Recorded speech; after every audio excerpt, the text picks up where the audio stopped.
5 years ago, certainly not long after I arrived at Beth El, Ben Lowsen made an appointment to come and see me.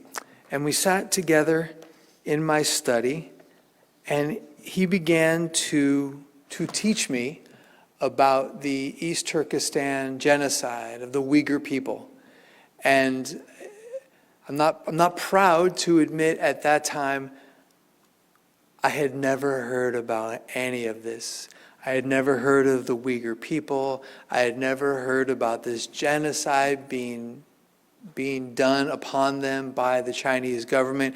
I didn't know a thing. And I have a sneaking suspicion that I wouldn't have been the only one. And I think now, even 5 years later, the world is only just now beginning to wake up to what's been going on for a very, very long time. And over these past 5 years, and I know also for a long time before you first introduced me, Ben and your family, who have firsthand personal experiences and relationships with the Uyghur people, both there and here in exile, has really been a champion of this cause. And you have helped to move this issue forward at Beth El at a time when, still very few people are talking about what's going on. And I know that over the years we've talked about how can we make an impact, and even at times when solutions have proved very difficult to find, we definitely agree that even when obvious solutions are presenting themselves, that it's critical that we keep this genocide in the forefront of our consciousness. We, of all people, have a responsibility to understand what's going on there and to talk about it and do what we can to bring about some change in the world. I believe it was end of June, early July, Ben and Dorrit hosted a Uyghur cultural awareness event. It was tremendous. Ben had video and really is powerful stuff, and they were very generous, and we had an incredible Uyghur lunch, and there was a terrific turnout. And so what we're trying to do is we're just trying to pebble by pebble, just continuing to move this issue forward here at Beth El. I'm going to turn it over to Ben in a second, and there's going to be a follow-up that we're going to invite you to participate in after Ben shares words this evening. Thanks, Ben. You want to come in there? Okay. Whatever you prefer. Thank you, Rabbi Spinrad. Thanks, Ben. Absolutely. Thanks for your leadership in this and support, and also for really helping us to keep the Sabbath better as a day of awareness. So it's been incredible support I've had here with these issues. And I'd also like to thank Linda Waller, who also is in charge of the Refugee Committee, but has been helping me with this as well. So, as you said, I totally agree. This is an issue that's too important to us as Jews, especially, to ignore. And so I just wanted to give you an update today on what's happened, what's happening, and what the Jewish community is doing. So at the foundation of the PRC, the People's Republic of China, in 1949, since that time, it's always repressed the Uyghur people and the other Turkic peoples in the Western region. In fact, it conquered that region at the end of 1949. That's right. There was a country there, the East Turkistan Republic, made up of those Turkish peoples. They were not Chinese. Their language wasn't Chinese, their culture, their religion, their customs, all not Chinese until they were conquered, and that's when the repression began. And during the Mao Zedong's Great Leap Forward and Cultural Revolution, the oppression got worse during those times. But with the 1979 reform and opening of Deng Xiaoping, the next leader, it actually eased up some, and you saw some flourishing of Uyghur and East Turkestani culture. That was the case until Xi Jinping came to power in 2012, and he gradually introduced a form of neo-totalitarianism. And I use that word as somebody who has studied China for decades. I believe that is the correct word to describe what he's doing. And I should say there were some terrorist incidents carried out by Uyghurs in those times, and they were small but perhaps increasing. But in 2014, Xi Jinping and the governor he put over the region that he calls Xinjiang, they started to enact measures to suppress not just terrorism, but Uyghur culture and Turkestani culture more generally. And that was formalized with a law in 2015. In fact, we were actually in Beijing in 2014, and we didn't think much of the measures they put in place or the law the next year. Didn't really think about it. In fact, we even visited the main city of the region called Kashgar in 2015. And what we saw kind of a police state, but we did see people just kind of living their lives. There was clearly some concern there, but the fact was people still could come in and out of the area, and that was still happening. But that changed starting in about 2017, when Xi Jinping started to build mass internment camps in the region. And we know from leaked documents covered by the New York Times that in 2014, Xi had called secretly for an all-out struggle against terrorism, infiltration, and separatism. And when he says separatism, he's talking about East Turkestan. And in fact, to utter the words East Turkestan in China is essentially an act of terrorism today under that law. Xi demanded that they use the organs of dictatorship and show no mercy. And indeed, that's what they did. In a 2017 document, also released by the Times, the word was for, if they're there, round them up. That means put all East Turkestani peoples in these prison camps. And officially, these camps were for detention, indoctrination, and so-called vocational training. However, because of the demand for zealotry under totalitarianism, combined with the state endorsement of ethnic hatred, it really went a lot further than that. And these were camps, frankly, of torture. So for the 1 million or more people who have been in or are in the camps, they're being tortured there. And I think we know what happens when you keep people in prison and you torture them. And those who do manage to, quote-unquote, graduate from the camps are then assigned to factories for labor.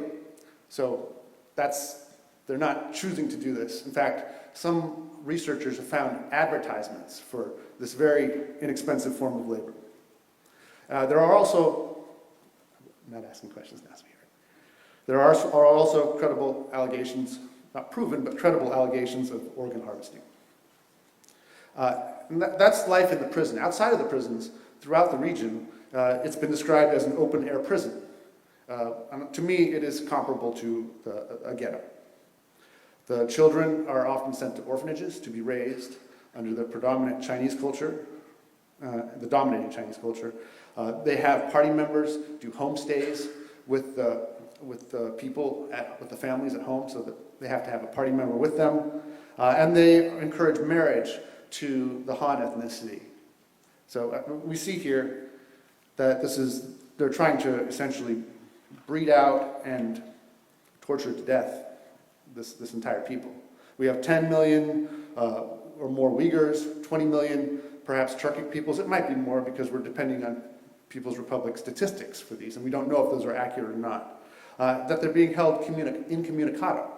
So their families abroad are just terribly worried about them, and we can't contact our family, and why not?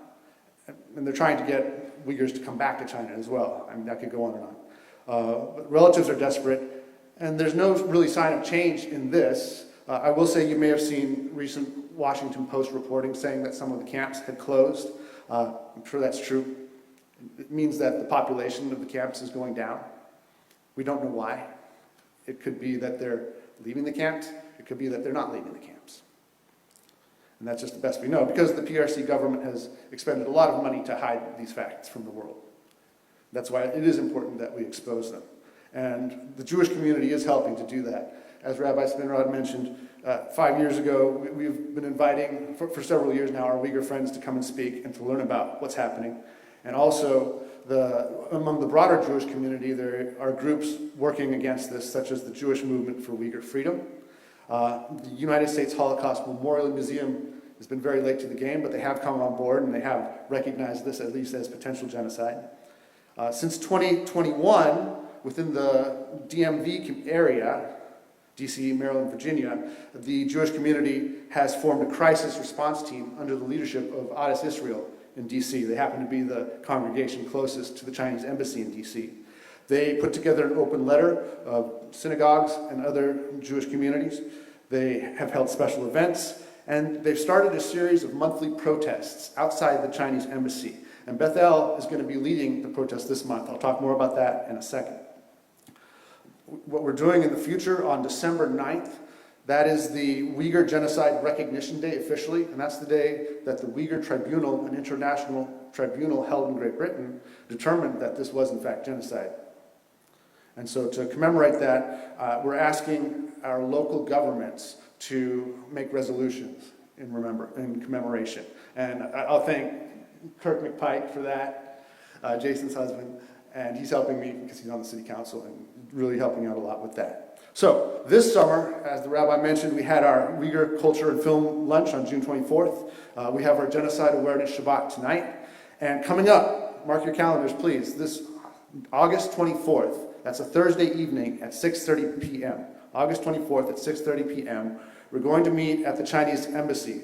That's at the corner of Van Ness Northeast and International Plaza Northwest. And it's in our mailer, so you can find it there. And if you need a ride or any help getting there, please do contact me. I'll be here if you want to talk to me afterward more. And finally, if you feel like congressional advocacy, and I felt very unprepared a couple of years ago when I came to speak, and now we have some distinct measures before Congress that we can stand on.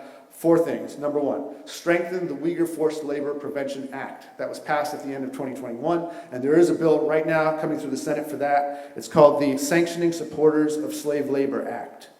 Because frankly, we still have U.S. companies who are profiting in our country, like Pfizer, Apple, and Chubb Insurance, which is international, but are actually encouraging more trade and more support, more money to this system of what's happening in the PRC.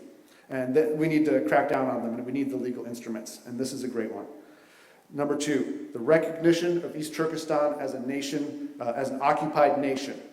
And that's what we've done for Tibet, and it's only right that we do it for East Turkestan. Tibet was conquered in 1950 by the PRC, East Turkestan in 1949. So we owe it to them. They're not Chinese. That's the problem. That's why they're making them learn Chinese in these camps. And so we should recognize the nation that they are. Number 3, request the indictment of Xi Jinping at the International Criminal Court alongside Putin. That would be a great statement of justice for the world. And finally, support for the reestablishment of the East Turkestan Republic. I know it seems like it's impossible. You know, we ask ourselves every day, what can we do? But the answer is always something. And we're always going to be finding out what that something is. And this is one thing we can do. So I hope you will support our Congress supporting the reestablishment of this republic. The Uyghurs and the other Turkic peoples, there's Kazakhs, Uzbeks, Kyrgyz, Tatars, they have a homeland, and it's called East Turkestan. And I know if given a chance, they will be able to take it back. So I hope you will support that. Thank you.